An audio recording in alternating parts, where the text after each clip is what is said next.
Assalamualaikum warahmatullahi wabarakatuh. Apa kabarnya anak-anak ibu yang soleh dan soleha? Pagi hari ini ibu bertemu lagi dengan ibu pada pelajaran prakarya. Ibu akan membahas tentang kerajinan bahan lunak. Mudah-mudahan materi ini kalian dapat menerimanya dengan baik, dan apa yang ibu sampaikan dapat kalian terima juga dan kalian pahami.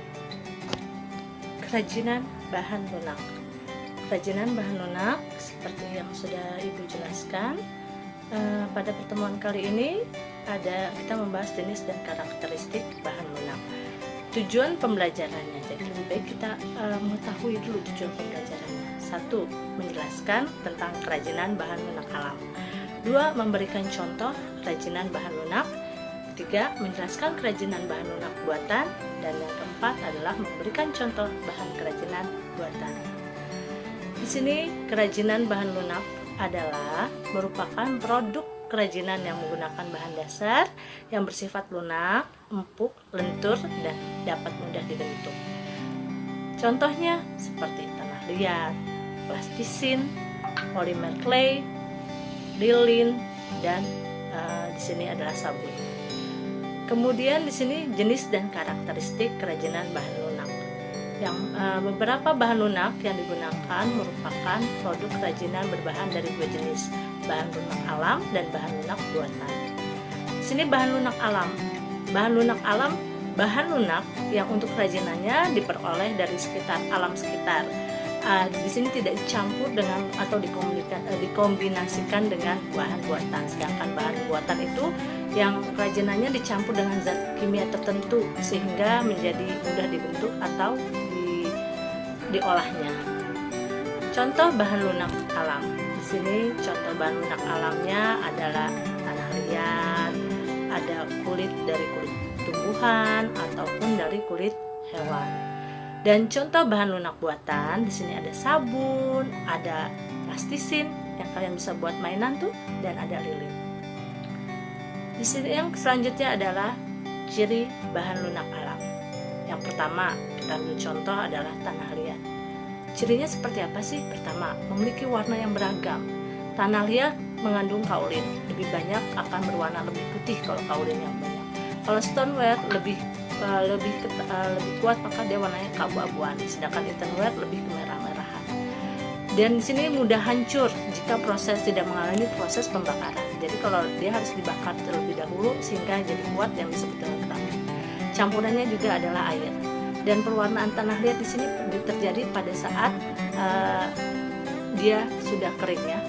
Itu dengan cara proses pembakaran. Kemudian ciri bahan lunak alam. Ciri bahan lunak alam yang kedua adalah kulit. Kulit di sini contohnya dari kulit hewan, bisa kita jadikan jadi jaket, sepatu, atau tas. Kulit berasal dari kulit hewan yang sudah disamak. Samak itu dibersihkan ya, sehingga mudah dibentuk. Kemudian kulit ada yang berwarna hitam, putih, coklat, krem, tergantung jadi jenis kulit hewannya. Kulit juga kalau dibakar berbau sate, dan kulit ini tidak tahan air, maka akan teksturnya akan berubah. Ciri bahan lunak buatan. Yang pertama adalah kita ambil contoh polimer clay atau plastisin. Polimer clay atau plastisin mempunyai ciri-ciri yang pertama, memiliki warna yang cerah dan bertekstur padat dan lunak. Kemudian yang membedakan antara polimer clay dengan plastisin, kalau polimer clay itu tidak mengandung minyak, tapi kalau plastisin mengandung minyak. Kayak kalau kalian main plastisin pasti tangan kalian berminyak. Pada saat pengeringan, polimer clay dapat mengeras, sedangkan plastisin dia tidak bisa mengeras. Ini contohnya bisa dibuat dari plastisin, kalian bisa bentuk binatang ya, atau mainan kecil lainnya. Yang kedua, ciri bahan lunak buatan adalah fiberglass. Fiberglass adalah strukturnya cair. Dia akan mengering, dia cepat. Jika mengering dia akan mengeras. Kemudian dapat campurannya di sini dia dibuatnya dengan cara dicetak atau dicor. Campuran fiberglass adalah katalis. Pewarnaannya pada saat masih cair juga bisa, ataupun pada saat mengering. Dan fiberglass tahan lama serta kuat. Di sini fiberglass warnanya bening. Contohnya di sini ada gantungan. Nah, kalau gantungan kunci itu yang binatang-binatang itu campurannya dicampur oleh fiberglass. Kemudian ciri kerajinan lunak buatan yang ketiga adalah lilin dan parafin. Pasti kalian sudah dengar kan, sudah tahu apa itu lilin atau parafin. Lilin ini wujudnya padat, tapi kalau dipanaskan dia akan mencair. Nah, pengolahannya itu Kalau ini caranya dicetak atau dicor.